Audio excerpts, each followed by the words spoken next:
அஸ்ஸலாமு அலைக்கும் வரஹ்மத்துல்லாஹி தஆலா வபரகாத்துஹு. நஹ்மதுஹு வ நுஸல்லி அலா ரசூலிஹில் கரீம். அம்மா பஅத். ஃபக்கத் கால அல்லாஹு தஆலா ஃபீ கலாமிஹில் கலீம் வல் ஃபுர்கானில் மஜீத். அஊது பில்லாஹி மினஷ் ஷைத்தானிர் ரஜீம். பிஸ்மில்லாஹிர் ரஹ்மானிர் ரஹீம். வல்லதீன இதா அன்ஃபகூ லம் யுஸ்ரிஃபு வ லம் யக்துரு வகான பைன தாலிக கவாமா. ஆமன்னா பில்லாஹ் ஸதகல்லாஹு மௌலால் அலியுல் அதீம்.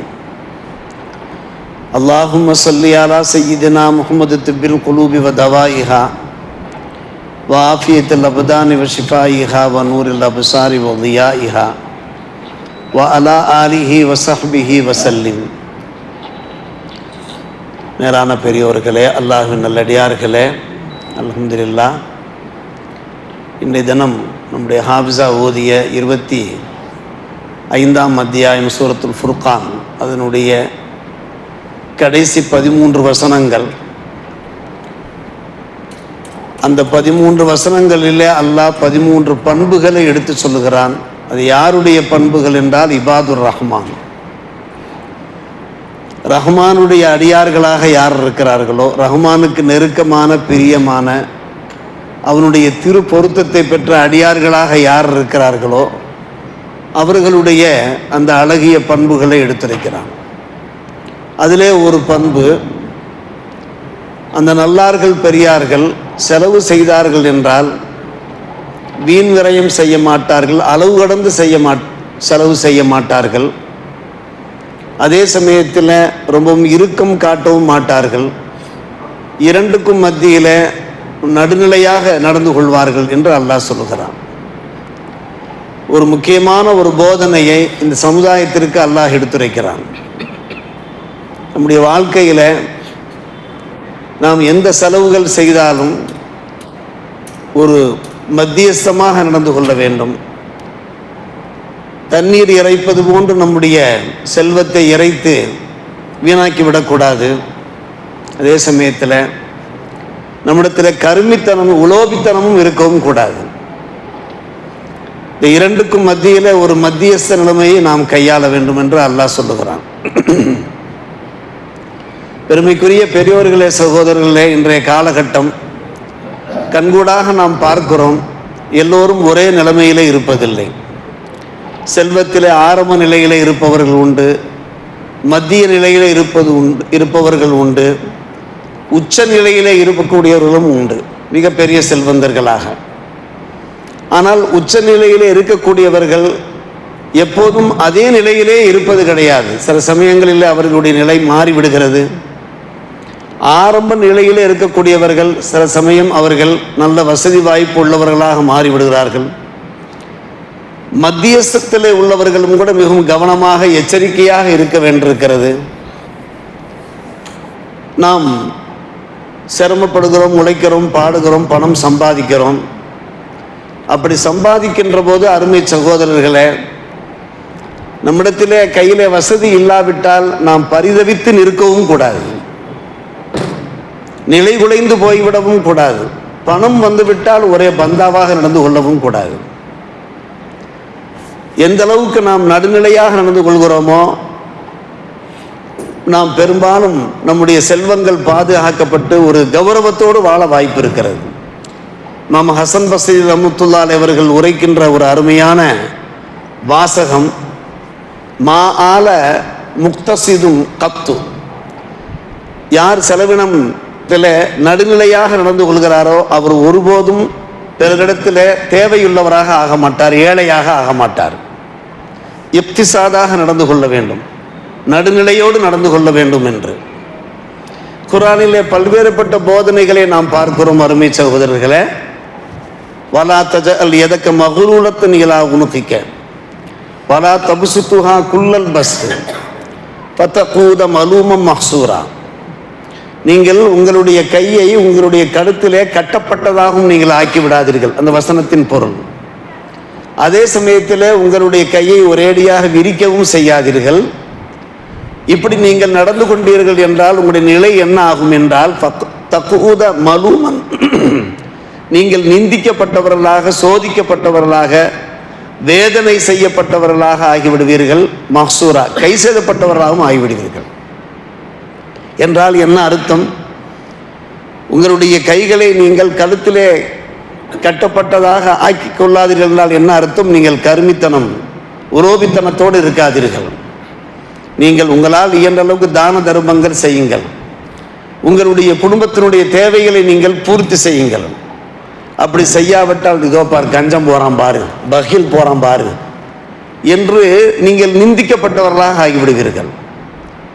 ஒரேடியாக செல்வத்தை வாரி இறைத்து விட்டாலும் கூட பின்னால் நீங்கள் ஒரு ஹசரத்துக்கு ஆளாக நிலை உண்டாகும். எல்லாவற்றையும் அள்ளி கொடுத்து விட்டு பின்பு குடும்பம் நடுத்தருவில் நிறுத்தக்கூடிய ஒரு நிலைக்கு ஆளாகிவிடக்கூடாது என்று போதிப்பது யார்? அல்லாஹ் போதிக்கிறான். வலா தஜஅல் யதக மக்லூலத்தன் இலா உனுகிக வலா தபசுத்துஹா குல்லல் பஸ் ஃபதகூத மலூமம் மஹ்சூரா என்று சூரா பனி இஸ்ராயிலே கூறுகிறான். மத்தியஸ்தமான ஒரு நிலையை அருமை சகோதரர்களே நாம் கடைபிடிக்க வேண்டியிருக்கிறது. குறிப்பாக நம்முடைய குடும்பத்தில் மிக மிக கவனமாக இருக்க வேண்டியிருக்கிறது. அப்துல் மலிக் பின் மர்வான் அவர் தம்முடைய மகளை திருமணம் முடித்து கொடுக்க விரும்புகிறார். மாப்பிள்ளை தேடுகிறார். கிடைக்கிறார் உமர் பின் அப்துல் அசீஸ் ரலியல்லாஹு அன்ஹு அவர்கள், இரண்டாம் உமர் என்று போற்றப்படக்கூடியவர். அவரிடத்திலே ஒரு இன்டர்வியூ நடத்துகிறார், இம்திஹான் செய்கிறார், பல கேள்விகள் கேட்கிறார். தம்முடைய மகளை உங்களுக்கு நான் மனம் முடித்து கொடுத்தால் உங்களுடைய வாழ்க்கை சக்கரத்தை நீங்கள் எப்படி இயக்குவீர்கள் என்று பல கேள்விகளை கேட்கிறார். அதில் ஒரு முக்கியமான கேள்வி கேட்கிறார், கைஃப நபக்கத்துக்க, உங்களுடைய செலவினங்கள் எப்படி இருக்கும் என்று கேட்டார். திருமணம் முடித்து கொடுத்து விட்டால் குடும்பத்தை ரன் பண்ணுவதற்கு எவ்வாறு நீங்கள் செலவு செய்வீர்கள் என்று கேட்கிறார். உமர் பின் அப்துல் அசீஸ் ரலியல்லாஹு அன்ஹு அவர்கள் கூறுகிறார்கள், ஹசனத்துன் பைன சய்யிஅத்தைன் என்று கூறுகிறார்கள். இரண்டு தீமைகளுக்கு மத்தியிலே ஒரு அழகான ஒரு நடைமுறை இருக்கிறது, அந்த நடைமுறையை நான் பின்பற்றுவேன் என்று சொல்லி இப்போது நாம் ஓதி காண்பித்த வசனத்தை அவர் ஓதி காண்பிக்கிறார். வல்லதீன இதா அன்ஃபகு லம் யுஸ்ரிஃபு வலம் யக்துரு வ கான பைன ஸாலிக கவாமா. இரண்டு தீமைகள் என்றால் என்ன அர்த்தம்? செலவழித்தால் ஒரேடியாக செலவழிப்பது, அளவு கடந்து செலவழிப்பது, இதுவும் என்னிடத்தில் இருக்காது. அதே சமயத்தில் ஒரேடியாக கையை கட்டி கொண்டிருப்பது, இறுக்கம் காட்டுவது, அதுவும் இருக்காது. இரண்டுக்கும் இடையிலான ஒரு ஹசனா இருக்கிறது, அதான் மத்தியஸ்தமான நிலைமை. அரபியில் அதற்கு சொல்வார்கள் அல் வசத்தியா வலி ஏத்திதால் என்று சொல்வார்கள். அந்த பண்பை நான் கடைபிடிப்பேன் என்று சொன்னபோதுதான் அப்துல் மலிக் பின் மர்வானுக்கு ஒரு சந்தோஷம் ஏற்பட்டது. ஆகா, சூப்பர் மாப்பிள்ளையை நாம் செலக்ட் பண்ணியிருக்கிறோம் என்கிற ஒரு சந்தோஷம் ஏற்பட்டது. ஆம், ஒரு தகுதிமிக்க ஒரு மாப்பிள்ளையை நாம் தேடி இருக்கிறோம், நம்முடைய பிள்ளையை கரம் பிடித்து கொடுப்பதற்கு என்கின்ற ஒரு முடிவெடுத்து அதற்கு பின்பு அவர்களுடைய அருமை மகள் ஃபாத்திமாவை திருமணம் முடித்து கொடுக்கிறார். உமர் பின் அப்துல் அசீஸ் ரலியல்லாஹு அந்த வாழ்க்கை மிக அற்புதமான ஒரு வாழ்க்கையை நாம் பார்க்கிறோம். நாம் வீட்டில் செலவு பண்ணும்போது அப்படித்தான் செலவு பண்ண வேண்டும், ஒரேடியாக வாரி இறைக்கவும் கூடாது. ரொம்பவும் சிக்கனம் என்கிற பேரில் உலோபித்தனம் காட்டவும் கூடாது. அன்பு சகோதரர்களே, பெரியவர்களே, மிக கவனமாக நாம் இருக்க வேண்டியிருக்கிறது. என்ன காரணம் என்று கேட்டால், நாம் செலவினங்களில் ஒரு மத்தியமான ஒரு நிலைமையை நாம் கொண்டு போகிற போதுதான் ஓரளவுக்கு நம்முடைய செல்வங்கள் பாதுகாக்கப்படும். இன்றைக்கு நுகர்வு கலாச்சாரம் அதிகமாகிவிட்டது. நுகர்வு கலாச்சாரம் என்றால் என்ன அர்த்தம்? பழையதை கழித்தல், புதியதை புகுத்துதல். வீட்டில் நல்ல பொருள்களை கூட கழித்து விட்டு அது பழசா போச்சு. வீட்டில் ஒரு காராக இருக்கட்டும், ஒரு டூ வீலர் பைக்காக இருக்கட்டும், மற்றும் ஒரு லேப்டாப்பாக இருக்கட்டும், ஒரு கம்ப்யூட்டராக இருக்கட்டும், இது போன்ற பொருள் ஓரளவுக்கு அது செயல்பாட்டில் இருந்தாலும் கூட புதுசாக வாங்கணும். குறிப்பாக மொபைல், இது புதுசாக இப்போ ஒரு மாடல் வந்திருக்குது, அதை வாங்கணும். இதன் காரணமாக எவ்வளவு பணங்கள் செலவாகிறது என்பதை கொஞ்சம் யோசித்து பாருங்கள். நம்முடைய தேவைகள் என்னவோ தேவைகளுக்கு தக்கவாறு நம்முடைய குடும்பத்தை கொண்டு சென்றோம் என்றால், காரணம் எதிர்காலம் இருக்கிறது, எதிர்காலத்தை கவனத்தில் கொள்ள வேண்டும். நமக்கென்று பிள்ளைகள் இருப்பார்கள், அந்த பிள்ளைகளுடைய எதிர்காலம் இருக்கிறது, அவர்களுக்கு கல்வி கல்வியை தர வேண்டும். அதே போன்று அவர்களுக்கு அவருடைய வளர்ப்பு செலவு இருக்கிறது, அது திருமண செலவு இருக்கிறது, இப்படி பல செலவுகள் இருக்கின்றன. இந்த செலவுகளை எல்லாம் கவனத்தில் கொண்டுதான் நாம் நம்முடைய குடும்பத்தில் செலவு செய்ய வேண்டிய ஒரு அவசியத்தில் இருக்கிறோம். பல குடும்பங்கள் நல்ல வசதி வாய்ப்போடு இருக்கின்றவர்கள் பணத்தை மிகவும் தாறுமாறாக செலவழித்து விட்டு அதற்கு பின்பு பரிதவித்து நிற்கின்ற அந்த காட்சியை நாம் காண்கிறோமா இல்லையா? அல்லாஹ் பாதுகாக்க வேண்டும். தேவைகளுக்கு ஏற்ப அதற்கு ஒரு உதாரணம் சொல்லலாம். பெருமானார் ரசூலே கரீம் ஸல்லல்லாஹு அலைஹி வஸல்லம் காலகட்டம் ஒரு எளிமையான காலகட்டம். அவர்களை பார்ப்பதற்காக வேண்டி அதற்கு உமர் இப்னு கத்தாப் ரலியல்லாஹு அன்ஹு அவர்கள் போகிறார்கள் மஷ்ரபாவுக்கு. அவருடைய பெருமானார் ரசூலே கரீம் ஸல்லல்லாஹு அலைஹி வஸல்லம் அவர்கள் ஒரு குடிசையினுடைய மேல் பகுதியிலே தங்கியிருக்கிறார்கள். அங்கே சென்றால் பெருமானார் உறங்கிக் கொண்டிருக்கிறார்கள், திறந்த மேனியாக உறங்கிக் கொண்டிருக்கிறார்கள். பாய் விரிக்கப்பட்டிருக்கிறது. பாயில இருக்கக்கூடிய அந்த கோரைகள் இருக்கின்றனவே, அதனுடைய அடையாளங்கள் பெருமானார் ரசூலே கரீம் ஸல்லல்லாஹு அலைஹி வஸல்லம் அந்த பொன்மேனிகளே அப்படியே பதிந்திருக்கிறது. அவர்கள் வைத்திருக்கக்கூடிய தலையில் இருக்கிறதே நிறைய சருகுகளால் உள்ளே நிரப்பப்பட்டு ஒரு தோல் தலையணை, அதிலே அவர்கள் படுத்து உறங்கிக் கொண்டிருக்கிறார்கள். அப்படியே அழ ஆரம்பித்து விட்டார்கள். உமர்லானவர்கள் அழ ஆரம்பித்து விட்டார்கள். அவருடைய அந்த விசும்பல் சப்தத்தை கேட்டு பெருமானார் ரசூலே கரீம் ஸல்லல்லாஹு அலைஹி வஸல்லம் கண் விழிக்கிறார். புகாரி ஷரீஃபில் இந்த நிகழ்ச்சி பதிவாயிருக்கிறது. மா யுபக்கி, எதற்காக நீர் அழுகிறாய் என்று கேட்டார்கள். யா ரசூலல்லாஹ், கிஸ்ரா மன்னர் கைசர் மன்னர் எல்லாம் எப்படிப்பட்ட ஒரு சுகபோகமான வாழ்க்கை வாழ்ந்து கொண்டிருக்கிறார்கள். ஆனால் நீங்கள் அந்த யா ரசூலல்லாஹ், இப்படிப்பட்ட ஒரு கோலத்திலே தாங்கள் இருக்கிறீர்களே, இந்த காட்சியை பார்த்து என்னுடைய கண்கள் கலங்குகின்றன என்று சொன்னபோது பெருமானார் ரசூலே கரீம் ஸல்லல்லாஹு அலைஹி வஸல்லம் சொன்ன பதில், அவர்களுக்கு துன்யா விசாலமாக்கப்பட்டிருக்கிறது, நமக்கு ஆகிரத் இருக்கிறது, இது உமக்கு திருப்தியை தரவில்லையா என்று கேட்டார்கள். துன்யா என்று வாழக்கூடியவர்கள் தான் சுகபோகமாக வாழ வேண்டும், சொகுசாக வாழ வேண்டும், மிதமின்றி செலவழிக்க வேண்டும் என்றெல்லாம் விரும்புவார்கள். முஸ்லிம்களுடைய ஒரே குறிக்கோள், ஒரே லட்சியம், ஒரே இலக்கு ஆகிரத்தை நோக்கி பயணப்பட்டு கொண்டிருக்கிறோம் என்று சொன்னபோது அமைதியானார்கள் ஹஜ்ரத் உமர் இப்னு கத்தாப் ரலியல்லாஹு தஆலா அவர்கள். அருமை சகோதரர்களே, பெரியவர்களே, அதே சமயத்தில் ஒரேடியாக நாம் கையை கட்டி கொண்டிருக்கவும் கூடாது, செலவழிக்காமல் இருக்கவும் கூடாது. தேவைக்கு நாம் செலவழித்துத்தான் ஆக வேண்டும். அதையும் பெருமானார் ரசூலே கரீம் ஸல்லல்லாஹு அலைஹி வஸல்லம் போதித்திருக்கிறார்கள். அஃதலு தீனாரின் யுன்ஃபிகுஹு அர்-ரஜுலு தீனாரும் யுன்ஃபிகுஹு அலா இயாலிஹி. ஒரு ஹதீஸ், நீண்ட ஹதீஸ் வருகிறது. மிக சிறந்த பணம் பொற்காசு என்பார்கள் தீனார் அரபு நாட்டில். நம்முடைய நாட்டை பொறுத்து நாம் சொல்ல வேண்டும் என்றால் மிக சிறந்த ஒரு பணம் இருக்கிறது என்றால் தம்முடைய குடும்பத்தினருக்காக வேண்டி தேவைக்காக செலவழிக்கின்ற பணம் தான். அடுத்து சொன்னார்கள், அல்லாஹுடைய பாதையிலே பயணப்பட்டு வருவதற்காக வாகனத்திற்காக செலவு செய்கின்ற பணமும் சிறந்த பணம், அதுவும் ஒரு சிறந்த பணம் தான். இப்படியே வரிசையாக பெருமானார் ரசூலே கரீம் ஸல்லல்லாஹு அலைஹி வஸல்லம் அவர்கள் சொல்கிறார்கள். அதே போன்று அல்லாஹ்வுடைய பாதையிலே செல்லக்கூடிய அஸ்ஹாபுகள், உதாரணம் மாணவ செல்வர்கள் என்று வைத்துக் கொள்ளலாம், அவர்களுக்காக வேண்டி செய்கின்ற அந்த செலவு பணம் கூட சிறந்த பணம். 3 பாயிண்ட்ஸ் வருகிறது இந்த ஹதீஸில். அப்படியானால் குடும்பத்திற்கு நாம் ஒரேடிய இறுக்கம் காட்டவும் கூடாது, கஞ்சத்தனம் பண்ணவும் கூடாது. அப்போதுதான் குடும்பம் ஒரு கதம்பமாக இருக்கும், அந்த குடும்ப வாழ்க்கை சிறக்கும். நாம் குடும்பத்தில் சென்று ஒரே செலவு சொல்லிக்கிட்டே இருக்கிறாய், எப்போ பார்த்தாலும் பால் வேணும் தேன் வேணும் என்று சொல்லிக்கொண்டே இருக்கிறாய் என்று காரணம் தமிழில் சொல்வார்கள், இல்லால் என்று மனைவிக்கு ஏன் பேர ஆனது என்று கேட்டால் எப்போ பார்த்தாலும் இல்லைன்னு சொல்கிறாங்க, அதனால இல்லால் அப்படின்ட்டு. அதல்ல, இல்லால் என்றால் இல்லத்தை நிர்வகிப்பவர் என்பது பொருளாகும். எனவே தேவைகளை நாம் பூர்த்தி செய்தாக வேண்டும். ஹிந்தா பின் உத்துபா என்கின்ற பெண்மணி பெருமானார் ரசூலே கரீம் ஸல்லல்லாஹு அலைஹி வஸல்லம் வந்து சொல்கிறார்கள், என்னுடைய அருமை கணவர் அபூ சுஃபியான் இப்னு ஹர்ப் ரஜுல ஷை, உண்ணானவர் கஞ்சனா இருக்கிறார். வலைச யூத்தீனி மா யக்ஃபீனி வ வலதி, எனக்கும் என்னுடைய பிள்ளைகளுக்கும் எந்த அளவுக்கு செலவு தொகை தேவையோ, ஜீவனாம்சம் தொகை தேவையோ தருவதே கிடையாது. எப்படி நாங்கள் வாழ்வது? அதனால் நான் என்ன செய்கிறேன், அவருக்கு தெரியாமலேயே, என்னுடைய கணவருக்கு தெரியாமலே அவருடைய பாக்கெட் மணியை எடுத்துக்கொள்கிறேன். எடுத்து நான் செலவழித்தால் அது அனுமதிக்கப்பட்டதா என்று கொஸ்டின் கேட்கிறார். கேட்பது யார்? ஹிந்தா பின் உத்துபா. யாருடைய மனைவி? அபூ சுஃபியான் இப்னு ஹர்புனுடைய மனைவி. ஹுதி மே எஃபீக்க வலதிக்கு பில் மாரூஃப் என்றார்கள். எடுத்துக்கொள், உனக்கு அனுமதி இருக்கிறது, ஆனால் அது மாரூஃபாக இருக்கும், சரியான முறையில் இருக்க வேண்டும். அதிகப்படியான முறையில் எடுத்து விடக்கூடாது. பணத்தை அதிகமாக எடுத்து நம்முடைய ஊரில் இந்த சில்வாடுன்னு சொல்லுவாங்கள்ல, அந்த சில்வாடு சேர்க்கறதுக்காக வேண்டி பணத்தை எடுத்துக்கிற கூடாது. மாறாக குடும்பத்துக்கு தேவையானதை நீ எடுத்துக்கொள், அது அனுமதிக்கப்பட்டது என்று சொன்னார்கள்.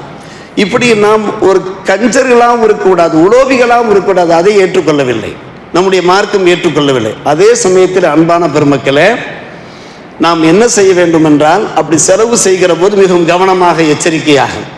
நாம் பலமுறை கேள்விப்பட்ட ஒரு விஷயம் தான் சஅத் பின் அபி வக்காஸ் ரலியல்லாஹு தஆலா அவர்கள். இதெல்லாம் நமக்கு பாடமான ஒரு சம்பவம், அதற்காக நாம் சொல்லுகிறோம். அவர்கள் மரணப்படுக்கையிலே கிடக்கிறார்கள், வேதனையில் இருக்கிறார்கள். அவர்களை நோய் விசாரிப்பதற்காக பெருமானார் ரசூலே கரீம் ஸல்லல்லாஹு அலைஹி வஸல்லம் செல்லுகிறார்கள். அப்போது சஅத் பின் அபி வக்காஸ் ரலியல்லாஹு அன்ஹு சொல்கிறார்கள், எனக்கு இருப்பது ஒரே மகள் தான் யா ரசூலல்லாஹ், ஆனால் நான் மிகப்பெரிய செல்வந்தனாக இருக்கிறேன். எனவே என்னுடைய செல்வத்திலே 3/2 பகுதியை அல்லாஹுடைய பாதையிலே நான் தர்மம் செய்துவிட, செலவு செய்துவிட நான் ஆசைப்படுகிறேன் யா ரசூலல்லாஹ், செய்யட்டுமா? செய்யாதீர்கள் என்று சொல்லிவிட்டார்கள். பாதிக்கு பாதியாவது நான் செலவு செய்யட்டுமா? முதல்ல 3/2 பகுதி சுலுசை மால் என்றார்கள், இப்போது ஷத்ர், பாதிக்கு பாதி, அதுவும் செய்யக்கூடாது. 3/1 பங்கு ஃபசுலுசு, ஆனால் ஃபசுலுசு கசீர் என்றார்கள். 3/1 பங்கை நீ தர்மம் செய்தால் செய்யலாம், ஆனால் அதுவும் கூட அதிகம்தான் என்று சொல்லிவிட்டு அடுத்து அவர்கள் முத்தாய்ப்பாக சொல்லுகிறார், ஃபஇன்னக அன் ததர வலதக்க அக்னியா கைருன் மின் அன் ததரகும் ஆலத்தன் யதகஃபஃபுன அன்னாஸ். உங்களுடைய பிள்ளைகளை அவர்கள் வசதி மிக்கவர்களாக நீங்கள் விட்டு செல்வதுதான் உங்களுக்கு சிறந்தது. எதை விட அவர்கள் ஏழைகளாக, பிறரிடத்திலே கையேந்தக்கூடிய ஏழைகளாக விட்டு செல்வதை விட சிறந்தது என்று சொல்கிறார்கள். எல்லாவற்றையும் நீங்கள் வாரி இறைத்து விட்டீர்கள் என்றால் பிள்ளைகள் பிறரிடத்திலே சென்று தேவையாக வேண்டிய நிலை உண்டாகுமே. ஒவ்வொரு பெற்றோரும் கவலைப்படுவது என்ன? நாமும் நன்றாக இருக்க வேண்டும், நம்முடைய பிள்ளைகள் நாம் இருக்கிற வரை நாம் நன்றாக இருக்க வேண்டும். அதே போன்று நமக்கு பின்னால் நம்முடைய பிள்ளைகள் ஒரு தன்னிறைவோடு இருக்கும் நினைக்கிறோமா இல்லையா? ஒரு சுய கௌரவத்தோடு இருக்க வேண்டும் என்று நாம் நினைக்கிறோமா இல்லையா? அதனால்தான் அன்பான பெருமக்கள், நம்முடைய மார்க்கம் சொல்கிறது, எல்லாவற்றையும் நீங்கள் வாரி இறைத்து விடாதீர்கள் என்று சொல்கிறது. ஒரு பக்கம் கருமித்தனம் வேண்டாம், உலோபித்தனம் வேண்டாம், இன்னொரு பக்கம் வாரி இறைத்து விடவும் வேண்டாம். இன்னும் ஒரு முக்கியமான நிகழ்ச்சி, இதோடு சம்பந்தப்பட்ட ஒரு சம்பவம், அருமை சகோதரர், தெரிய வேண்டிய ஒரு சம்பவம். இப்னு உமர் ரலியல்லாஹு அன்ஹு அவர்கள் புனித மதீனாவுடைய புறநகரிலே நண்பர்களோடு சுற்றி பார்த்து கொண்டிருக்கிறார்கள், உணவருந்துகிறார்கள். அப்போது உணவருந்தி கொண்டிருக்கிற போது ஒரு ஆட்டு இடையர், நாம் கேள்விப்பட்ட ஒரு விஷயமாக இருக்கலாம், அதுவும் தாஜு ஷரீஃப் ஷம்சுல் ஆதம் அடிக்கடி சொல்கிற ஒரு விஷயம்தான். கடந்து போகிறார், அந்த ராயை கணமை அழைக்கிறார்கள், நீங்களும் எங்களோடு சேர்ந்து சாப்பிடுங்கள் என்று அழைக்கிறார்கள். நான் நோன்பு நோற்றுக்கிறேன் என்று சொல்கிறார் அந்த இடையர்.